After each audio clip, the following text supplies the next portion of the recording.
कांदा हा शेतकऱ्यांना रडवतोय अशा पद्धतीची स्थिती पुन्हा एकदा निर्माण झाली आहे। कारण कांद्याचे प्रति क्विंटलचे जे भाव आहेत, ज्याचा लाभ शेतकऱ्यांना व्हायला हवा तो होत नाहीये आणि ते भाव सातत्यानं उतरत आहेत। यावर बोलण्याकरता माझ्यासोबत शेतकरी नेते अजित नवले आहेत, तसंच आमचे नाशिक, मालेगाव आणि या सगळ्या बाजू कव्हर करणारे किरण गोटूर हे प्रतिनिधी आत्ता माझ्यासोबत आहेत। किरण, आत्ताची या संदर्भातली अपडेट आपण पहिल्यांदा प्रेक्षकांना सांगूया आणि नंतर पुढच्या चर्चेकडे जाऊया। आत्ताची कांद्या संदर्भातली अपडेट काय आहे? खरं तर मागच्या काही दिवसांपासून नाशिक जिल्ह्यामध्ये प्रामुख्याने कांद्याचे दर हे मोठ्या प्रमाणात घसरलेले आहेत। ॲव्हरेजली जर कांद्याचा दर आत्ता 1,000 रुपये हे कांदा उत्पादकांना मिळत आहे। मी नाशिकच्या मार्केट कमिटीमध्ये आहे। कांद्याचं आवक हे मोठ्या प्रमाणात एकूणच वाढल्याने कांद्याचे दर घसरत आहेत, एक अशा पद्धतीची माहिती नाशिक मार्केट कमिटीमध्ये आल्यानंतर मिळतंय।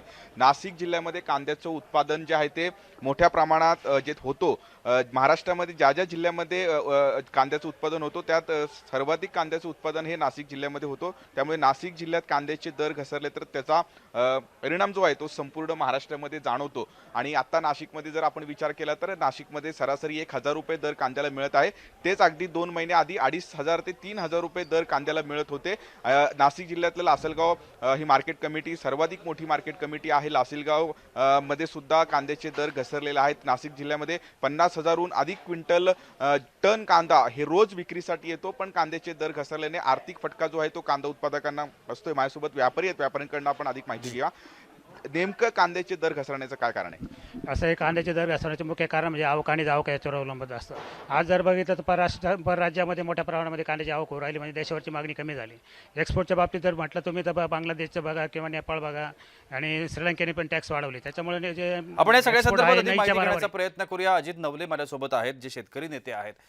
अजित नवलेजी, सातत्यानं अशा पद्धतीच्या घटना घडत असतात। आपण बघतो कांद्याचे दर हे वरखाली होत असतात, ज्याचा फटका थेट शेतकऱ्यांना बसतो आणि जी मेहनत असते वर्षभराची ती सगळी मेहनत पाण्यामध्ये जाते आणि हा कांदा अक्षरशः शेतकऱ्यांना रडवतो।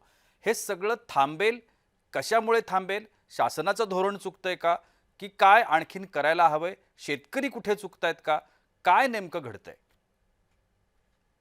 कांद्याच्या बाबत दीर्घकालीन धोरण घेणं आणि व्यवस्थितपणाने कांद्याचं जर नियोजन केलं तर हे सगळे प्रश्न नक्की सुटू शकतात। जी। दुर्दैवानं कांदा ही गोष्ट मतदानासाठी आणि राजकारणासाठी वापरली जाते, ग्राहकांना खुश करण्यासाठी असेल, मतदान टिकवण्यासाठी असेल, परंतु सातत्यानं कांद्याचे भाव हे सरकारी हस्तक्षेपानं कंट्रोल केले जातात आणि इथेच मूळ मुद्दा हा नियोजनाच्या संदर्भात अडचणीचा ठरताना आपल्याला दिसतो। जी। महाराष्ट्रामध्ये आणि भारतामध्ये 3 टप्प्यामध्ये कांदा बाजारामध्ये येत असतो।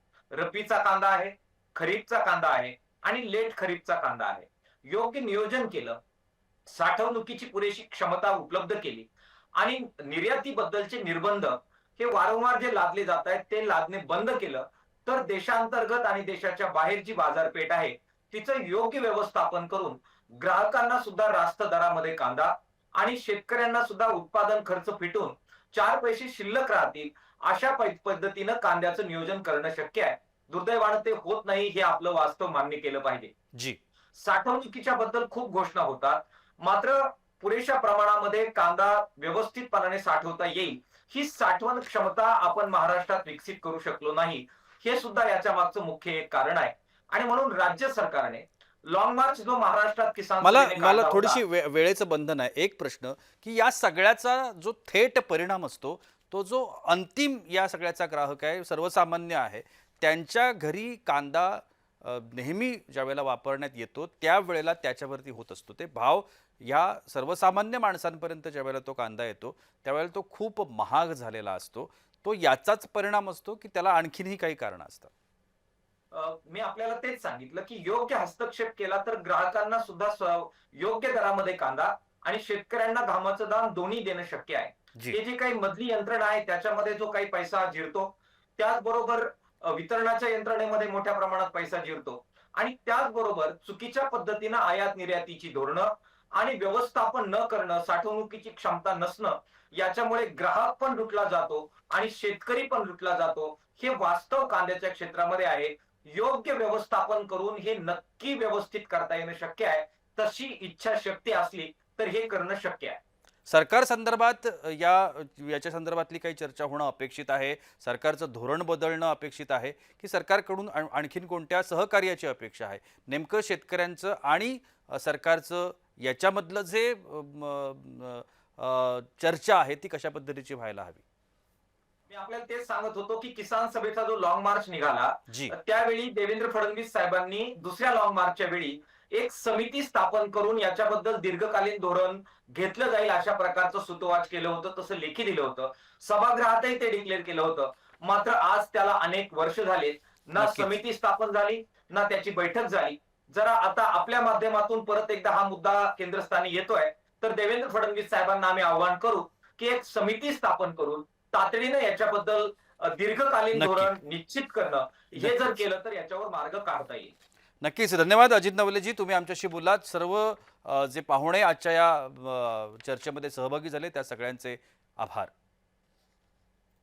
आणि याबरोबरच वेळ होते इथे थांबण्याची. कुठे जाऊ नका, पाहत रहा जय महाराष्ट्र.